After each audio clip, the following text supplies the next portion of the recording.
دو وقت انسان کے نشے ٹوٹتے ہیں. ایک کہاں موت پر نشہ ٹوٹتا ہے. کب ٹوٹتا ہے؟ جب موت آتی ہے اور موت کو دیکھتا ہے قریب سے.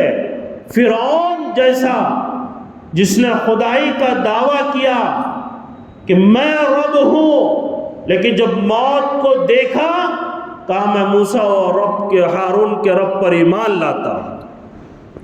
کہ جب موت کو دیکھا کہ وہ نکلا ہے نا سفر کرنے کے لیے، کہ ایک گھوڑا لایا گیا تو پسند نہیں آیا نکالو، دوسرا لایا گیا کہ نہیں پسند آیا، تیسرا لایا گیا نہیں پسند آیا، سارے گھوڑے سامنے کیے گئے، ایک گھوڑے کو پسند کیا. ایک لباس لایا گیا کہ نہیں، دوسرا لباس لایا گیا نہیں، شاہانہ لباس پہن کر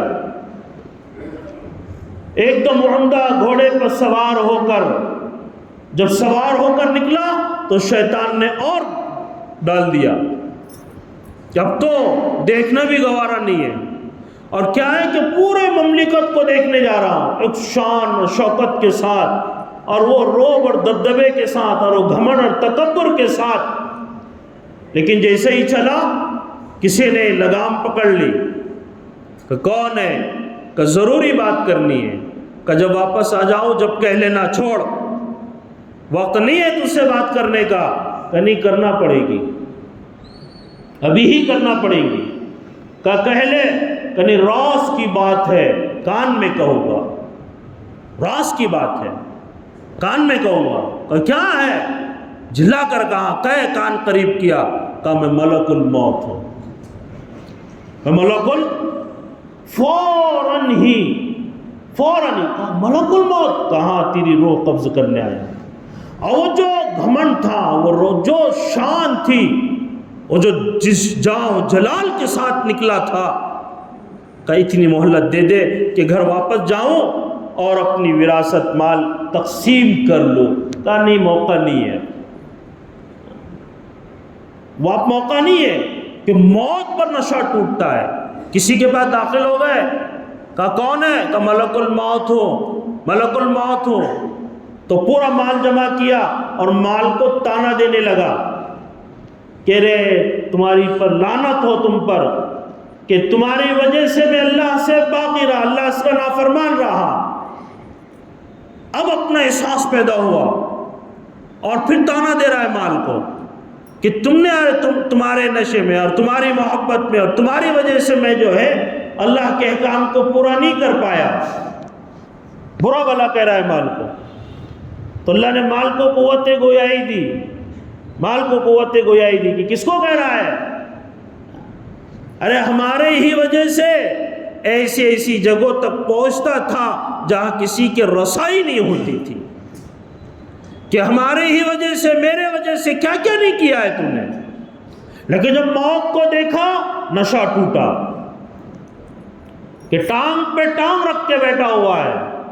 اور ذہن میں بات آئی کہ اب تو کئی سالوں کا ذخیرہ جمع ہو گیا ہے، کئی سالوں کا ذخیرہ جمع ہو گیا ہے، اب تو ضرورت نہیں ہے کسی چیز کی.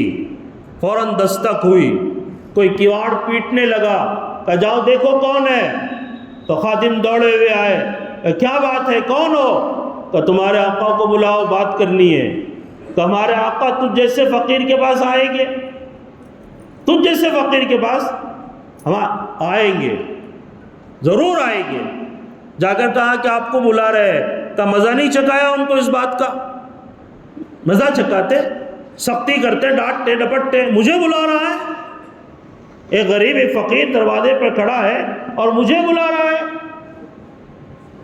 دوڑتے ہوئے پھر اور دوڑو اور دو پیٹا، دوڑتے ہوئے آئے اور کہا جاؤ اپنے آقا سے کہہ دو جو ٹانگ پہ ٹانگ رکھ کے بیٹھا ہے اور یہ سوچ رہا ہے کہ اب کبھی بھی یا کئی سالوں تک ذخیرہ جمع کرنے کی ضرورت نہیں پڑے گی، کہ اس سے کہو میں ملک الموت ہوں، میں موت کا فرشتہ ہوں اور تجھے لینے کے لیے آیا ہوں، تجھے لینے کے لیے آیا ہوں. اب جیسے ہی آ کر ان پر تو مٹی چھل گئی، جیسے آیا دوڑے دوڑے آئے، کہا حضرت بادشاہ سلامت، وہ تو موت کا فرشتہ ہے، ملک الموت ہے جو آپ کو لینے کے لیے آئے ہیں. اچھا ان سے کہو ہمارے فدیے میں کسی اور کو لے جائے، ہمارے بدلے میں کسی اور کو لے جائیں۔ کون جائے گا کسی کے بدلے میں؟ کون جائے گا کسی کے بدلے میں؟ نا کتنی محبت کرنے والے کیوں نہ ہو، نہیں جاتے ہیں۔ کسی کے بدلے میں چلے جائیں تو میرے کہ نہیں لے، ہم آ گئے تو آپ لے جائیں گے ہم۔ تو وہ سارا جو تھا نا سب نشہ ٹوٹے، وہ اکڑ، وہ گھمنڈ، وہ جاں، وہ جلال، وہ طاقت کا نشہ، وہ مال کا نشہ، وہ اکثریت کا نشہ جو انسان کو ہوتا ہے، موت پر دیکھے کیا حال ہوتا ہے کہ موت پر وہ سارا نشہ ٹوٹ جاتا ہے۔ لیکن حضرت فرماتے ہیں، مولانا ابراہیم صاحب کے ملفوظات میں اکثر بیان میں کہتے ہیں کہ اس وقت کا نشے کا ٹوٹنا کوئی کام نہیں دیتا ہے۔ اس وقت کے نشے کا ٹوٹنا کوئی کام نہیں دیتا ہے، کیونکہ اب کرے گا کیا؟ اب کیا کر سکتا ہے؟ موت تو آ گئی ہے، اب کہے گا یہ اتنا لے لو۔ حضرت شیخ نے لکھا ہے پورا منظر کہ اب تو اس کے نام، اس کے نام، یہ مدرسہ، وہ فلاں، وہ فلاں، وہ فیلا، اب تیرا بچے ہی کیا ہے؟ اب دوسروں کو کر رہا ہے تو کیا موت آتی ہے تو انسان اب متوجہ ہونے کی کوشش کرتا ہے کہ اس وقت کے نشے کا ٹوٹنا کوئی کام نہیں دیتا ہے۔ تو ایک نشہ موت پر ٹوٹتا ہے، اور ایک نشہ جو نشہ ہوتا ہے نا انسان کو، کا ایک نشہ کہ جب بندہ اللہ کے راستے میں نکلتا ہے، اللہ کے راستے میں، جب اللہ کے راستے میں جاتا ہے، اپنا جان اپنا مال، کہ لوگ آئے، منت سماجت کی، داڑھی ٹوپی میں داڑھی منت سماجت کی، گھروں پہ پہنچے، شراب کے اڈے سے اٹھایا، پتہ نہیں کہاں کہاں سے اٹھایا کہ کوئی کسی کا پرسان حال نہیں تھا، یہ لوگ پہنچے اٹھا کر لائے۔ اب جب اٹھ کے آیا، اب وہ تھا کہ جن سے اپنے گھر والے پریشان تھے، وہ تھا جس سے بیوی پریشان تھی، اولاد پریشان تھی، رشتہ دار پریشان تھے، محلے بستی علاقے والے پریشان، نکلا اللہ کے راستے میں۔ اب اللہ کے راستے میں چلا، اعمال میں بیٹھا، تعلیم میں بیٹھا، مذاکرے میں رہا، اور جب دن بھر رہا، 2 دن 3 دن گزرا، تو اسی وقت دیکھا ہے کہ اس کی زندگی میں تبدیلی آنے لگی، اس کے اندر کا نشہ ٹوٹنے لگا، کہ وہ تو کچھ اور سمجھتا تھا اپنے آپ کو کہ میں تو کچھ اور ہوں، میں تو کہیں اور اپنی کامیابی تلاش کر رہا تھا، میں تو کہیں اور اپنی طاقت کو، صلاحیت کو، مال کو، اپنی دی ہوئی اللہ کی نعمتوں کو کہیں اور صرف کر رہا تھا، اور سمجھ رہا تھا کہ یہی اصل زندگی ہے۔ لیکن یہاں آنے کے بعد جب تعلیم میں بیٹھا، مذاکروں میں بیٹھا، گشتوں میں پھرا، اور خوب اللہ کی بڑائی کو بولا اور سنا، اور کامیابی کے مذاکرے ہونے لگے۔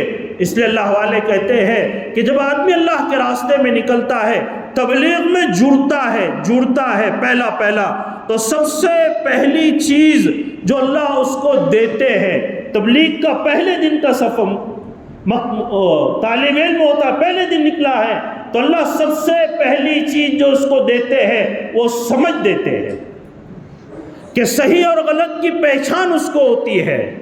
پھر وہ روتا ہے، رات میں دیکھا ہے کہ وہی بندہ رات کی تنہائی میں اٹھ کر دھاڑے مار کر روتا ہے کہ ارے کیا ہو گیا ہے، کہ نہیں میں نے تو کسی اور کو اپنے سب کچھ سمجھا تھا، کہ میں کئی اور اپنی صلاحیتوں کو لگا رہا تھا، اور کئی اور اپنی صلاحیتوں کو کھپا رہا تھا، اور اپنی پوری زندگی کئی اور لگا رہا تھا، پتہ تو یہاں چلا ہے کہ مجھے تو اپنا ایک نشہ تھا کہ میں سمجھتا تھا اسی میں زندگی گزارنی ہے، لیکن اب نشہ ٹوٹا ہے کہ یہ اصل نہیں ہے، اصل یہ ہے۔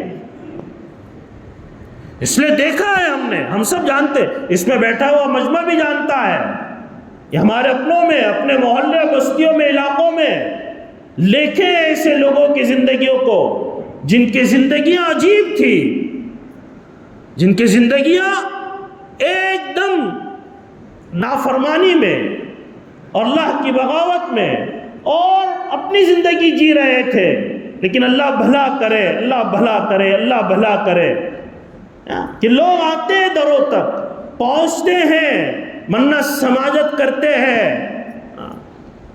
ہم تو کہتے ہیں ان لوگوں سے جن کو اشکال ہوتا ہے نا اس محنت پر، جو پوری محنت کو ٹارگٹ کرتے ہیں اور پوری تبلیغ کو شروعات سے ہی تبلیغ کو ٹارگٹ کر کے جو ہے ایک نشانہ بناتے ہیں کہ یہ غلط ہے پوری تبلیغ کو، تو ان سے ہم کہتے ہیں کہ ٹھیک ہے اگر پوری کو کرتے ہیں تو آپ بتاؤ اس کا بدل لا کے دو، اس کا ایک ایسا نظام لا کر دو، اس کا ایک نظام تبدیل، ایک بدل ایسا ہو، کیونکہ ہم نے کلمہ پڑھا لا الہ الا اللہ محمد الرسول اللہ، کہ لا الہ، حضرت مولانا فرماتے ہیں، مولانا کے ملفوظات میں ہے کہ لا الہ الا اللہ یعنی اب اللہ کی عبادت ہوگی، اب کسی اور کی عبادت نہیں ہوگی، قیامت تک ایک ہی رب ہے، اسی کی عبادت ہوگی۔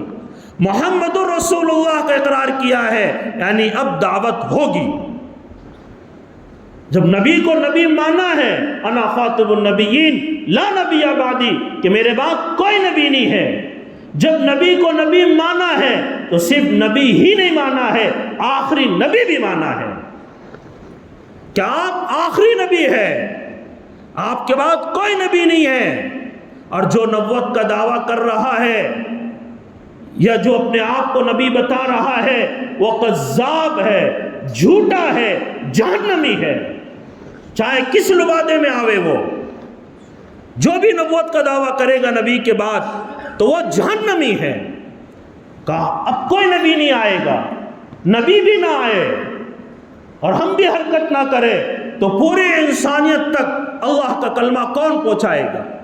کہ ایک ایسا نظام بتائے جو عمومیت کے ساتھ امت کے ہر طبقے تک، ہر شعبے تک پانی پہنچاتا ہو، اس جنون کے ساتھ، اس جذبے کے ساتھ، اس قربانیوں کے ساتھ جو لگتے ہو کہ کون سی کیا چیز ہے کہ اپنا جان لے کے نکلتے ہیں، اپنا مال لے کر نکلتے ہیں، کون کس حالت میں نکلتا ہے ان کا اللہ بہتر جانتا ہے۔